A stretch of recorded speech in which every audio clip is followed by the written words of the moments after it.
ಎಲ್ಲರಿಗೂ top football ಕನ್ನಡಕ್ಕೆ ಸ್ವಾಗತ. ನಿನ್ನೆ ರಾತ್ರಿ ಒಂದು ಬೊಂಬಾಟ್ ಮ್ಯಾಚ್ ಸಿಕ್ತು ಅಂತಾನೆ ಹೇಳ್ಬೋದು. ವರ್ಲ್ಡ್ ಕಪ್ ಅಲ್ಲಿ ಜರ್ಮನಿ 7-1 ಇಂದ ಕುರಾಸೋವನ್ನ ಕ್ರಾಶ್ ಮಾಡಿದೆ ಅಂತಾನೆ ಹೇಳ್ಬೋದು. ಜರ್ಮನಿ ಒಂದು ಟಾಪ್ ಫುಟ್ಬಾಲಿಂಗ್ ಟೀಮ್ಸ್ ಅಂತಾನೆ ಹೇಳ್ಬೋದು. ಈ ವರ್ಲ್ಡ್ ಕಪ್ ಅಲ್ಲಿ ಎಲ್ಲರೂ ಜರ್ಮನಿನ ಅಂಡರ್ ಎಸ್ಟಿಮೇಟ್ ಮಾಡಿದ್ರು. ಬಟ್ ಕುರಾಸೋವ್ 1-0 ಡೌನ್ ಇಂದ ಒಂದು 1-1 ಕಮ್ ಬ್ಯಾಕ್ ಗೋಲ್ ಅನ್ನು ಬಟ್ ಕುರಾಸೋವ್ ತಮ್ಮ ಫಸ್ಟ್ ಗೋಲ್ ನ ರಿಜಿಸ್ಟರ್ ಮಾಡಿದ್ರು ಫಿಫಾ ವರ್ಲ್ಡ್ ಕಪ್ ಹಿಸ್ಟರಿಯಲ್ಲಿ. ಕುರಾಸೋವ್ ಒಂದು ಸ್ಮಾಲ್ ಟೈನಿ ಕ್ಯಾರಿಬಿಯನ್ ಐಲ್ಯಾಂಡ್ ಅಂತಾನೆ ಹೇಳ್ಬೋದು.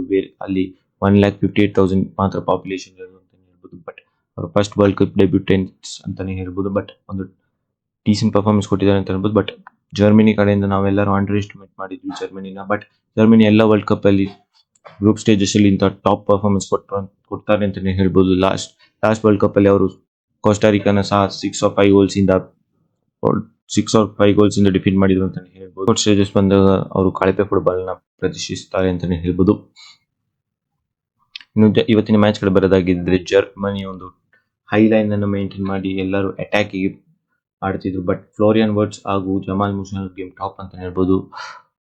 ಇನ್ನು ಫ್ಯಾನ್ಸ್ ನಿರಾಸೆ ಆಗಿರೋದು ಯಾರ ಅಂತ ನೋಡೋದಾಗಿದ್ರೆ ಲಿಯೋರೋಯ್ ಸಾನೆ ಪರ್ಫಾರ್ಮೆನ್ಸ್ ಕಡೆಯಿಂದ ಒಂದು 2-3 ಸಿಟ್ಟರ್ ಚಾನ್ಸಸ್ ನ ಮಿಸ್ ಮಾಡಿದ್ರು ಅಂತ ಹೇಳ್ಬೋದು. ಹಾಗೂ ಫೆಲಿಕ್ಸ್ ಮೆಚ್ಚಾ ಜರ್ಮನಿಯ ಸ್ಕೋರ್ ಓಪನಿಂಗ್ ಮಾಡಿದ್ದು ಒಂದು ಪರ್ಫೆಕ್ಟ್ ಕರ್ಲರ್ ಟಾಪ್ ಕಾರ್ನರ್ ಗೆ ಅಂತಾನೆ ಹೇಳ್ಬೋದು. ಹಾಗೂ ಕೈ ಹಾವರ್ಟ್ಸ್ ಟಾಪ್ ವರ್ಲ್ಡ್ ಕ್ಲಾಸ್ ಪರ್ಫಾರ್ಮೆನ್ಸ್ ಕೊಟ್ಟರು ಅಂತ ಹೇಳ್ಬೋದು. ಲಿಂಕ್ ಅಪ್ ಆಗಲಿ, ಕೆಳಗೆ ಬಂದು ಮಿಡ್ ಫೀಲ್ಡರ್ಸ್ ಒಟ್ಟಿಗೆ ಲಿಂಕ್ ಆಗೋದಾಗ್ಲಿ, ಹಾಗೂ ಅಟ್ಯಾಕ್ ಅಲ್ಲಿ ಸಹ ಟಾಪ್ ಪರ್ಫಾರ್ಮೆನ್ಸ್ ಕೊಟ್ಟರು ಅಂತಾನೆ ಹೇಳ್ಬೋದು. ಒಂದು ವರ್ಸಟೈಲ್ ಪ್ಲೇಯರ್ ಅಂತಾನೆ ಹೇಳ್ಬೋದು.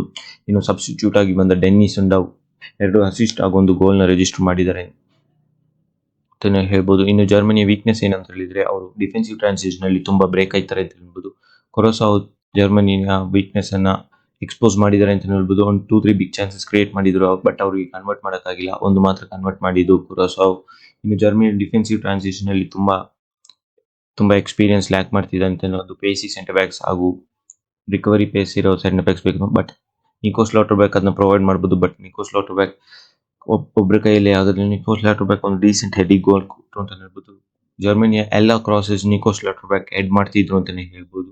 ಕುರಾಸೋವ್ ಡಿಫೆಂಡರ್ಸ್ ಕ್ಲೂಲೆಸ್ ಆಗಿದ್ರು ಆ ವಿಷಯದಲ್ಲಿ. ಇನ್ನು ಸೆಕೆಂಡ್ ಮ್ಯಾಚ್ ಕಡೆ ಬರೋದಾಗಿದ್ರೆ ನೆದರ್ಲೆಂಡ್ಸ್ ಹಾಗೂ ಜಪಾನ್ ನಡುವೆ ಒಂದು ಟಫ್ ಫೈಟ್ ಸಿಕ್ತು ಅಂತಾನೆ ಹೇಳ್ಬೋದು. ಫಸ್ಟ್ ಹಾಫ್ ತುಂಬಾ ಬೋರಿಂಗ್ ಆಗಿತ್ತು. ಬಟ್ ಸೆಕೆಂಡ್ ಹಾಫ್ ಮಿಸ್ ಮಾಡಿದವರಿಗೆ ಒಂದು ಲಾಸ್ ಅಂತಾನೆ ಹೇಳ್ಬೋದು. ಸೆಕೆಂಡ್ ಹಾಫ್ ಅಲ್ಲಿ ಫಸ್ಟ್ ವರ್ಜಿಲ್ ವ್ಯಾನ್ ಡೈಕ್ ಒಂದು ಗೋಲ್ ಸ್ಕೋರ್ ಮಾಡಿದ್ರು. ಬಟ್ ನೆಕ್ಸ್ಟ್ ಸ್ವಲ್ಪ ಆದ್ಮೇಲೆ ಜಪಾನ್ ಪ್ಲೇಯರ್ ಆಗಿರುವಂತಹ ನಾಕಾಮುರಾ ಒಂದು ಪರ್ಫೆಕ್ಟ್ ಗೋಲ್ ನ ರಿಜಿಸ್ಟರ್ ಮಾಡಿದ್ರು ಅಂತ ಹೇಳ್ಬೋದು. ಮತ್ತೆ ಗ್ರಾವೆನ್ಬರ್ಚ್ ಅಸಿಸ್ಟ್ ಇಂದ ಸಮವಿಲ್ ಒಂದು ಡೀಸೆಂಟ್ ಕರ್ಲಿಂಗ್ ಗೋಲ್ ತಮ್ಮ ವೀಕ್ ಫುಟ್ ಅಲ್ಲಿ ಫಿನಿಶ್ ಮಾಡಿದ್ರು ಅಂತ ಹೇಳ್ಬೋದು. ಬಟ್ ನೆದರ್ಲ್ಯಾಂಡ್ಸ್ ಒಂದು ಫಿಸಿಕಲಿ ಏರಿಯಲ್ ಡಾಮಿನೆಂಟ್ ಸೈಡ್ ಅಂತಾನೆ ಹೇಳ್ಬೋದು. ಫಿಸಿಕಲ್ ಡಿಮನ್ಸ್ ಹಾಗೂ ಫಿಸಿಕಲಿ ಸ್ಟ್ರಾಂಗ್ ಹಾಗೂ ಡ್ಯಾಶಿಂಗ್ ಫುಟ್ಬಾಲರ್ಸ್ ಇದ್ದಾರೆ ಅಂತ ಹೇಳ್ಬೋದು. ಬಟ್ ಅವರ ಮುಂದೆ ಈ ಅಷ್ಟೊಂದು ಫಿಸಿಕಲ್ ಹಾಗೂ ಅಷ್ಟೊಂದು ಹೈಟ್ ಕಮ್ಮಿ ಆಗಿರೋ ಫುಟ್ಬಾಲರ್ಸ್ ಆಗಿರುವಂತಹ ಜಪಾನ್ ಒಂದು ಕಾರ್ನರ್ ಕಿಕ್ ಇಂದ ಒಂದು ಸೆಟ್ ಪೀಸ್ ಇಂದ ಗೋಲ್ ರಿಜಿಸ್ಟರ್ ಮಾಡಿದೆ ಅಂತಾನೆ ಹೇಳ್ಬೋದು. ಅದು final moments of the game 89th minute ಅಲ್ಲಿ ಡ್ರಾ ಪಡೆದಿದೆ ಅಂತಾನೆ ಹೇಳ್ಬೋದು. ಜಪಾನಿಗೆ ಒಂದು ಒಳ್ಳೆಯ ರಿಸಲ್ಟ್ ಅಂತಾನೆ ಹೇಳ್ಬೋದು. ಇದೇ ತರ FIFA world cup related videos ಕನ್ನಡದಲ್ಲಿ ಬೇಕು ಅಂತ ನಮ್ಮ ಚಾನೆಲ್ ನ ಸಬ್ಸ್ಕ್ರೈಬ್ ಮಾಡ್ಕೊಳ್ಳಿ.